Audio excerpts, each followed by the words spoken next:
Indo British advanced pain clinic నొప్పి మాయం surgery దూరం ఫర్ అపాయింట్మెంట్స్ 9155515563.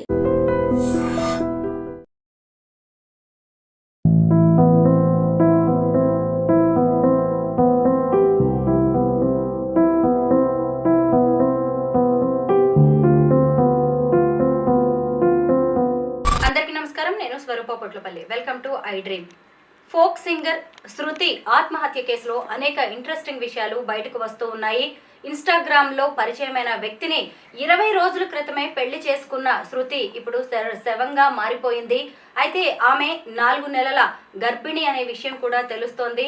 అసలు ఆమెను ఎందుకు సూసైడ్ వరకు ఏ పరిస్థితులు తీసుకువెళ్ళాయి? డౌరీ హెరాస్మెంటే దాని వెనక ఉన్న కారణమా? ప్రస్తుతం నాతో పాటు పర్సనాలిటీ డెవలప్మెంట్ ట్రైనర్ రామ్ మెట్టు ఉన్నారు. ఆయనతో మాట్లాడదాం. రామ్ గారు నమస్తే అండి. నమస్తే అండి.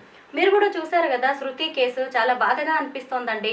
పెళ్ళై 20 రోజులు కూడా గడవక ముందే ఆ అమ్మాయి సూసైడ్ చేసుకునే దాకా వచ్చిందంటే ఎంతటి బాధాకరమైన పరిస్థితుల్ని ఆమె ఫేస్ చేసి ఉంటుందంటారు?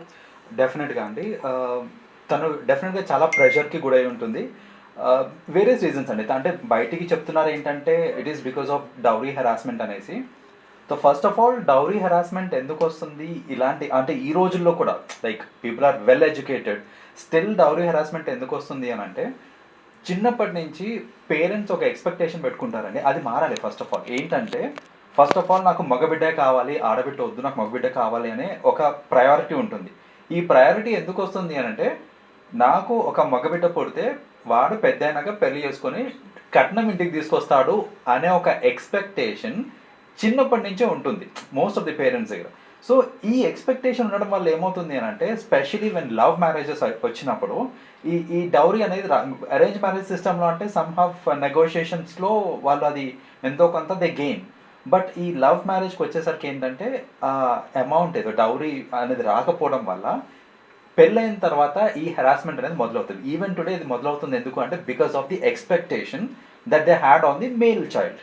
సో ఫస్ట్ ఆఫ్ ఆల్ ఆ ఎక్స్పెక్టేషన్ అనేది ఉండకూడదండి. ఈ కేసులో కూడా అదే అయింది. ఏంటంటే ఆ అబ్బాయి పెళ్ళైన తర్వాత ఎంతో కొంత డౌరీ వస్తుంది అని వాళ్ళ పేరెంట్స్ ఎక్స్పెక్ట్ చేశారు. కానీ వీళ్ళిద్దరూ ఇంట్లో చెప్పకుండా పెళ్లి చేసుకోవడం వల్ల దాన్ని యాక్సెప్ట్ చేయలేకపోయారు ఫస్ట్ ఆఫ్ ఆల్.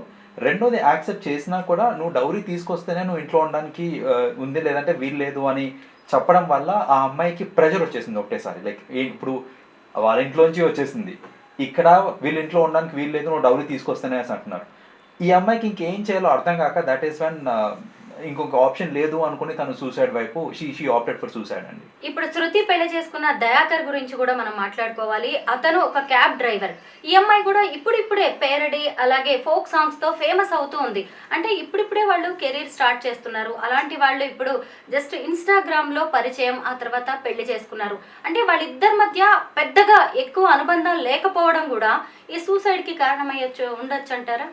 అది కూడా ఒక పాసిబిలిటీ అండి. ఇంకోటి అంటే ఇక్కడ మోస్ట్ యంగ్స్టర్స్ ఆలోచించాల్సింది ఏంటంటే ప్రయారిటీస్ని కరెక్ట్గా పెట్టుకోవడం ఇంపార్టెంట్ అండి. ఇప్పుడు చూడండి, ఆ అమ్మాయి రీసెంట్గానే ఫేమస్ అవడం స్టార్ట్ అయింది. Like Instagram through or reels చేసుకుంటూ ఫేమస్ అవడం స్టార్ట్ అయింది.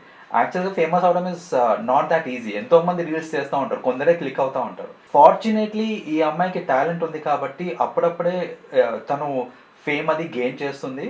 దాన్ని కనుక కరెక్ట్గా యూటిలైజ్ చేసుకొని ఆ అమ్మాయి స్ట్రీమ్లైన్ చేసుకొని ఉంటే ఆ అమ్మాయి ఫ్యూచర్లో చాలా పెద్ద స్టార్ అయ్యేది చెప్పాలంటే. కానీ ఇప్పుడు అసలు ఆ అమ్మాయి లేకుండా అయిపోయింది.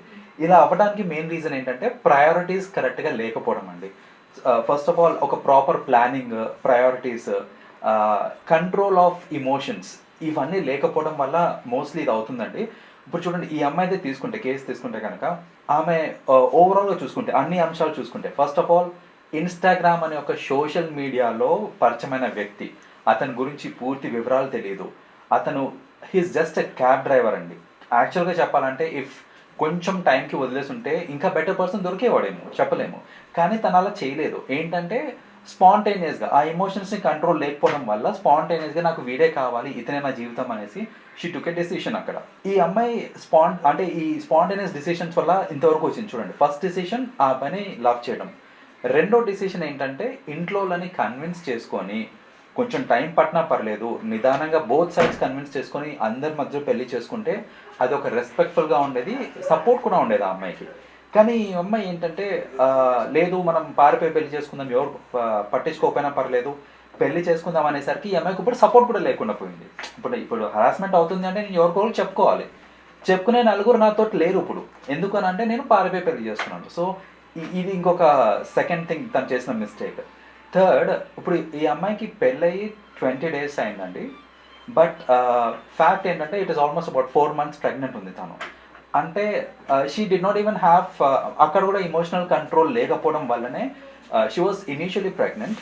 అండ్ తర్వాత ఇంకా నాకు ఇంకో ఆప్షన్ లేదు, బికాజ్ నేను ఆల్రెడీ ప్రెగ్నెంట్ కాబట్టి ఇతన్నే పెళ్లి చేసుకోవాలి అనే స్టేట్లోకి వెళ్ళిపోయి పెళ్లి చేసుకున్నాక ఎంత హెరాస్మెంట్ చేసినా ఇంకా ఆమెకి ఇంకొక ఆప్షన్ లేదు, because she is pregnant, she is married to someone, నాకు సపోర్ట్ లేదు, బట్ హెరాస్మెంట్ అవుతుంది, ఎవరికి చెప్పుకోవాలో అర్థం కాక దట్ ఈస్ వెన్ సూసైడ్ చేసుకున్నాను తను. అవును, వీళ్ళిద్దరు పెళ్లి చేసుకున్నప్పుడు కూడా ఈ అమ్మాయి పేరెంట్స్ కానీ రిలేటివ్స్ ఎవరూ రాలేదు. ఇప్పుడు కొత్తగా కట్నం అనే డబ్బులు ఎక్కడి నుంచి తీసుకొచ్చి ఇవ్వగలదు? పైగా ఇద్దరికి కూడా పెద్దగా ఇన్కమ్ సోర్స్ కూడా ఏం లేనట్టుగా కనిపిస్తుంది. ఈ ప్రెగ్నెన్సీ అనేది కూడా భయపెట్టి ఉంటుందేమో. ఇన్ అ వే అది కూడా భయపెట్టి ఉంటుందండి. ఎందుకంటే ఎవరికి తెలిసి ఉండకపోవచ్చు ఈ విషయం, that she is pregnant by 4 months అనేసి చాలా మందికి తెలిసి ఉండకపోవచ్చు. ఇప్పుడు తనకి ఆ ప్రెషర్ కూడా యాడ్ అయి ఉంటుంది. ఏంటంటే ఇప్పుడు చూడండి, నువ్వు నన్ను ప్రెషరైజ్ చేస్తున్నావు, నాకు నువ్వు వద్దు, నేను ఇంకో దగ్గరికి వెళ్ళిపోతాను అనే ఆప్షన్ కూడా లేదు ఇప్పుడు ఈ అమ్మాయికి. ఎందుకంటే she is already pregnant. So తను ఏంటంటే మెంటలీ ఫిక్స్ అయిపోయి ఉంటుంది, నాకు ఏదైనా బతుకన్నా సావన్నా ఇక్కడే, ఇదే ఇంట్లో అనేసి ఆర్ ఇదే ఫ్యామిలీ నీతోటే అని తను మెంటలీ ఫిక్స్ అయిపోయింది. బట్ అటునుంచే టార్చర్ వచ్చి అటునుంచే సపోర్ట్ రాక ఈ అమ్మాయి ఏంటంటే నాకు నువ్వే సపోర్ట్, నువ్వే దిక్కు అని చెప్పి ఇంట్లో వాళ్ళందరినీ కాదనుకుంటూ వచ్చిన తర్వాత తను తీసుకున్న డిసిషన్ తప్పని అది later she realized it of course. కానీ ఇప్పుడు సపోర్ట్ అనేది లేదు తనకి, because she has already committed it. So నేను ప్రెగ్నెంట్ని, నేను ఎవరికి చెప్పుకోలేను, ఇంకెటు వెళ్ళలేను, వీడిని వదలలేను. సో ఇలాంటి కేసులో ఇంకొక ఆప్షన్ అనేది కనపడక దట్ ఈస్ వెన్ ఈ సూసైడ్ తను చేసుకుందండి. ఇక్కడ అంటే జస్ట్ నాట్ ఈ కేస్ అండి, అదర్వైజ్ కూడా అసలు సూసైడ్స్కి ఎందుకు లీడ్ అవుతుంది ఇదంతా అని అంటే మన సిస్టంలో, మన ఓవరాల్ కమ్యూనిటీలో చూసుకుంటే కానీ, సొసైటీలో కానీ చూసుకుంటే మనము పిల్లలకి అన్నీ నేర్పిస్తున్నాం. ఎలా అంటే మంచి చదివిస్తున్నాము, ఎలా చదువుకోవాలి, ఏం చేయాలి, ఫ్యూచర్ ఏంటి, మనీ ఎట్లా చేయాలి, అవన్నీ ఆలోచిస్తున్నారు. కానీ అసలు ప్రెషర్స్ని ఎట్లా హ్యాండిల్ చేయాలి, ఎమోషనల్ కంట్రోల్ ఎలా తీసుకోవాలి, దానికి సంబంధించి అసలు మనం పిల్లలకి చెప్తామా అంటే దాని గురించి అసలు టాపిక్స్ కూడా రావు. దట్ ఈస్ ద రీజన్ ఇప్పటికి మన రీసెంట్గా శ్రీ చైతన్యలో జరిగిన ఇది సూసైడ్ కావచ్చు, ఈ మోస్ట్ యంగ్స్టర్స్ సూసైడ్ చేసుకోవడానికి రీజన్ అదండి. ఏంటంటే వాళ్ళకి ఎట్లా ప్రెషర్ మేనేజ్ చేసుకోవాలో ఎవ్వరు చెప్పకపోవడం వల్ల పేరెంట్స్గా మనం రెస్పాన్సిబిలిటీ తీసుకొని మనం కనుక ప్రాపర్ కౌన్సిలింగ్ చిన్నప్పటి నుంచి ఇస్తే కనుక ఇలాంటివి చాలా వరకు తగ్గించవచ్చు. శృతి సూసైడ్ తర్వాత ఆమెతో పాటు పనిచేసిన కో సింగర్స్ కావచ్చు, తోటి కళాకారులు చాలా బాధపడుతున్నారు. ఎందుకంటే ఎవరు ఎక్స్పెక్ట్ చేయలేదండి, ప్రేమించిన అబ్బాయిని పెళ్లి చేసుకుంది, చాలా హ్యాపీగా ఉంటుంది కదా అని అందరూ అనుకున్నారు. అయితే ఇక్కడ ఇంకొకటి ఏంటంటే చాలా మంది తమకు ఎంత ఇబ్బంది ఎదురవుతున్నా వేరే వాళ్ళకి చెప్పుకోరు, ఎందుకు వచ్చిందిలే, ఎవరు ఏమనుకుంటారో అని చెప్పి. అది కూడా అసలు ఒక రకంగా వాళ్ళని ఒంటరి వాళ్ళని చేస్తుందేమో. డెఫినెట్గా అండి. ఎందుకంటే మనకి సాడ్ స్టేట్ ఏంటంటే ఇప్పుడు మనం ఒక విషయం ఎవరితోటైనా షేర్ చేసుకున్నాము అని అంటే వాళ్ళు దాన్ని విని అర్థం చేసుకొని మనకి కౌన్సిలింగ్ ఇవ్వటము ఇవన్నీ కాకుండా జనరల్గా జరిగేది ఏంటిదనంటే, నాకు ఈ ప్రాబ్లం ఉంది అని నేను ఎవరికైనా చెప్పాను అని అంటే ఓ అవునా అని చెప్పేసి దీన్ని ఇంకో 10 మందికి చెప్తారే కానీ అసలు దాన్ని నేను ఎలా డీల్ చేయాలని నాకు సలహాలు రావటం అనేది జనరల్గా జరగదు. దట్ ఈస్ ద రీజన్ ఏంటంటే చెప్పుకుంటే నలుగురికి తెలిసిపోతుందేమో, దాంట్లో నాకు కొంచెం డీఫెమేషన్ అవుతుందేమో, సో అందరి ముందు చులకనైపోతానేమో, ఇలాంటి థాట్స్ అన్ని రావటం వల్ల ఈ షేరింగ్ ఆఫ్ ప్రాబ్లమ్స్ అనేది జనరల్గా జరగదు ఈ యూత్లో. సో అలా ఎవరితోటి షేర్ చేయలేక ఆ ఒత్తిడి పెరిగిపోయి ఇంకా ఆబ్వియస్లీ అది తట్టుకోలేని సిచ్యువేషన్లోకి వచ్చేసిన తర్వాత చలో let us end the life here అనేసి ఆ స్టేజ్కి వెళ్తుంది. So this is also something we have to understand. ఏంటంటే మనకి అట్లీస్ట్ గవర్నమెంట్ నుంచి అనేది సపోర్ట్ రావాలండి, that if someone is having some pressure, ఒక toll free number which has to be advertised. ఇప్పుడు మనకి తెలుసు 102 తెలుసు, 100 తెలుసు, 101 తెలుసు, ఈ 3 తెలుసు. కానీ నాకు ప్రెషర్ ఉంది, నేను ఎవరితోనైనా మాట్లాడాలి, నాకు కౌన్సిలింగ్ కావాలంటే నెంబర్ ఏంటంటే తెలియదు మనకు. సో ఇలాంటి ఒక ఏదన్నా టోల్ ఫ్రీ నెంబర్ తీసుకొచ్చి ఇలాంటిది ఏదన్నా తీసుకొని వస్తే గవర్నమెంట్ కూడా it will be definitely benefiting the society అండి. రామ్ గారు, మీరు పర్సనాలిటీ డెవలప్మెంట్ ట్రైనర్గా ఎంతో మంది యూత్ని చాలా దగ్గర నుంచి చూస్తూ ఉంటారు. అయితే కొంతమంది ఏంటంటే నా జీవితం నాది, నా ఇష్టం వచ్చినట్టుగా నేను ఉంటాను, ఎవరేంటి అనుకుంటే నాకేంటి అని ఇలాగా వదిలేసి ఉండలేకపోతున్నారు, టేక్ ఇట్ ఈజీగా తీసుకోలేకపోతున్నారు. ఎందుకు యువత కొంతమంది ఇలా ఆలోచిస్తున్నారంటారు? సో బేసిక్గా ఇది దానికేనండి. ఎందుకంటే స్పెషలీ యంగ్స్టర్స్లో చూస్తుంటాం మనం. ఇది ఏంటంటే నా లైఫ్ నా ఇష్టము, ఎవరేం చెప్పినా నాకు సంబంధం లేదు, నాకు ఇది కావాలి, నేను ఇలాగే చేస్తాను అని అనుకుంటారు. ఆ టైంలో ఏంటంటే అన్నీ నాకే తెలుసు అనే ఒక థాట్ ప్రాసెస్ వస్తుంది మనకి. సో పక్కన వాళ్ళు చెప్పేవి పెద్దగా పట్టించుకోండి. స్పెషల్లీ పెద్దలు చెప్పేటప్పుడు ఏంటంటే ఆ జనరేషనల్ గ్యాప్ ఏదైతే ఉంటుందో, because of the generational gap, నువ్వేంటే నాకు చెప్పేది, లేకపోతే నువ్వు చెప్పేది నీకు తెలియదులే, నువ్వు అర్థం చేసుకోలేవు నా సిచ్యువేషన్, ఇవే మోస్ట్లీ నేను చూస్తుంటాను యంగ్స్టర్స్లో. వాళ్ళు ఏంటంటే వాళ్ళ పేరెంట్స్ వచ్చి కంప్లైంట్ చేస్తుంటారండి. నేను ఏదైనా కౌన్సిల్ చేద్దాము మా అబ్బాయికి అని అంటే మా అబ్బాయి ఒకటే మాట అంటాడు, మా జనరేషన్ ప్రాబ్లమ్స్ మీకు అర్థం కావలేండి అని చెప్పేస్తారు వాళ్ళు. సో అర్థం కావులే అని వాళ్ళు they take it for granted.